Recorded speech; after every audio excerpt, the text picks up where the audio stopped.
മുഖ്യമന്ത്രി കസേര കിട്ടിയപ്പോൾ വന്ന വഴി മറന്ന് പൂക്കിത്തരമെടുത്ത പൂക്കി മുഖ്യനെ ഒടുവിൽ മനോരമ വരെ പഞ്ഞിക്കിടാൻ തുടങ്ങിയിട്ടുണ്ട്. മനോരമയ്ക്ക് സഹിക്കാൻ പറ്റൂ? ചില്ലറ പണിയല്ലല്ലോ പൂക്കിയാക്കാൻ വേണ്ടി അവർ എടുത്തത്. ഒടുവിൽ പൂക്കി ആയിക്കഴിഞ്ഞപ്പോൾ മനോരമയെ തന്നെ കയറി പൂക്കിയ സഹിക്കാൻ പറ്റൂ? അതുകൊണ്ടാണ് ഇന്നലെ സകല മാപ്രകളുടെയും ചങ്ക് പൊട്ടുന്ന രീതിയിൽ പരസ്യമായിട്ട് അപമാനിച്ചങ്ങ് വിട്ടു. ഇന്നലകളിൽ ഇവരെ അങ്ങോട്ട് വിളിച്ച് ഞാൻ ഇവിടെ ഉണ്ട്, ഇങ്ങോട്ട് വാ എന്ന് പൂക്കി വിളിച്ചിരുന്ന ഒരു കാലമുണ്ടായിരുന്നു. അത് മനോരമയുടെ അവതാരകൻ തന്നെ പറയുന്നുണ്ട്. എന്നിട്ട് കാര്യം കണ്ടു കഴിഞ്ഞപ്പോൾ ഇപ്പോ വെറും പൂക്കിയാക്കി മനോരമയെ വെളിയിലാക്കാനുള്ള പരിശ്രമം കണ്ടപ്പോഴാണ് നമ്മൾ തന്നെ വളർത്തിയ പൂക്കി ആളാകെ മാറിപ്പോയല്ലോ എന്ന് മനോരമ വിലപിക്കുന്നത്. വി ഡി സതീശൻ ആളാകെ മാറിപ്പോയി.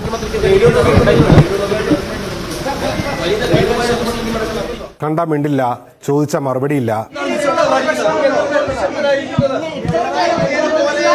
അങ്ങോട്ട് വിളിച്ച് ബൈറ്റ് തന്നിരുന്ന മനുഷ്യനാണ്.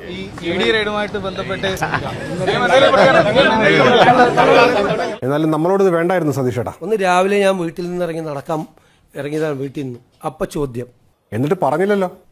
അത് കഴിഞ്ഞിട്ട് ഞാൻ വീണ്ടും അകത്ത് കയറി കുളിച്ച് പുറത്തേക്ക് ഇറങ്ങിയപ്പോൾ വീണ്ടും മൈക്ക് വെച്ച് ചോദ്യം. ആദ്യം പറയാത്തതുകൊണ്ടല്ലേ രണ്ടാമത് ചോദിക്കേണ്ടി വന്നത്. ഞാൻ കേരള ഹൗസിലേക്ക് കയറുമ്പോൾ ചോദ്യം, ഇറങ്ങുമ്പോൾ ചോദ്യം. കയറുമ്പോൾ പറഞ്ഞിരുന്നെങ്കിൽ ഇറങ്ങുമ്പോൾ ചോദിക്കില്ലായിരുന്നു.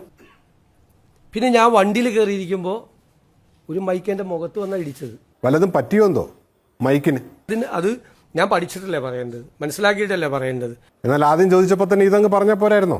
ഞാൻ എപ്പോഴാണ് മറുപടി പറയേണ്ടതെന്ന് തീരുമാനിക്കാനുള്ള അവകാശമെങ്കിൽ എനിക്ക് തരണം. സമ്മതിച്ചു. അത് കഴിഞ്ഞിട്ട് ഞാൻ അവിടെ നിന്ന് എയർപോർട്ടിലെത്തുമ്പോൾ വീണ്ടും ചോദിക്കുകയാണ്. എവിടെ? ഡൽഹി എയർപോർട്ടിൽ. കോൺഗ്രസിന് മാത്രമല്ല ഡൽഹിയിൽ ഹൈക്കമാൻഡ്, ഞങ്ങൾക്ക് ആളുണ്ട്. ഡൽഹി എയർപോർട്ടിൽ നിന്ന് ഞാൻ രാത്രി കൊച്ചി എയർപോർട്ടിൽ ഇറങ്ങുമ്പോൾ അവിടെയും ചോദ്യം ചോദിക്കുകയാണ്. തലേന്ന് പോകാൻ നേരം ചോദിച്ച ടീമായിരിക്കും, അവരവിടെ നിന്ന് പോയി കാണില്ല.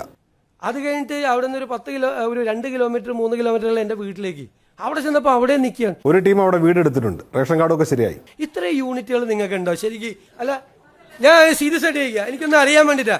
ഇത്രയും യൂണിറ്റുകൾ നിങ്ങൾക്ക് ഉണ്ടോ? 65 MLA-മാരുള്ള കോൺഗ്രസിന് 75 മുഖ്യമന്ത്രി സ്ഥാനാർത്ഥിമാരാകാമെങ്കിൽ ഞങ്ങൾക്കും കുറച്ച് കൂടുതൽ യൂണിറ്റ് ഒക്കെ ആകാം. ഇങ്ങനെയല്ലേ ഇപ്പോ തിരിച്ച് മറുപടി പറയാൻ പറ്റുള്ളൂ. പറഞ്ഞിട്ടോ മോങ്ങിയിട്ടോ ഒന്നൊരു കാര്യമില്ല. 5 വർഷം പൂക്കിയെ കസേരയിൽ ഇരുത്തിയെങ്കിൽ പൂക്കി CM അതിലിരുന്ന് അർമാദിക്കും. മോഹൻലാലിന്റെയും ശ്രീനിവാസന്റെയും പണ്ടൊരു സിനിമയിലെ രംഗമാണ് ഓർമ്മ വരുന്നത്.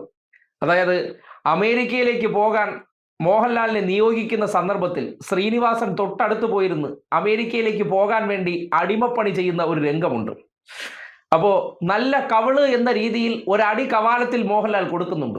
അപ്പോഴും ചിരിച്ചുകൊണ്ടിരിക്കുന്ന ഒരു പൂക്കി അവർക്കുണ്ടായിരുന്നു. ആ പൂക്കിയാണ് അങ്ങ് അമേരിക്കയിൽ എത്തിക്കഴിഞ്ഞതിന് ശേഷം തിരിച്ച് കൊണ്ടുപോയ ആൾക്കിട്ട് പണി വയ്ക്കുന്ന അതേ അവസ്ഥ. ആ അവസ്ഥ വന്നപ്പോൾ മനോരമ പോലും അധികാരമേറ്റ് ഒരാഴ്ച പിന്നിടുന്നതിന് മുന്നോടിയായിട്ട് വിലപിച്ചു തുടങ്ങിയിട്ടല്ലേ ഉള്ളൂ.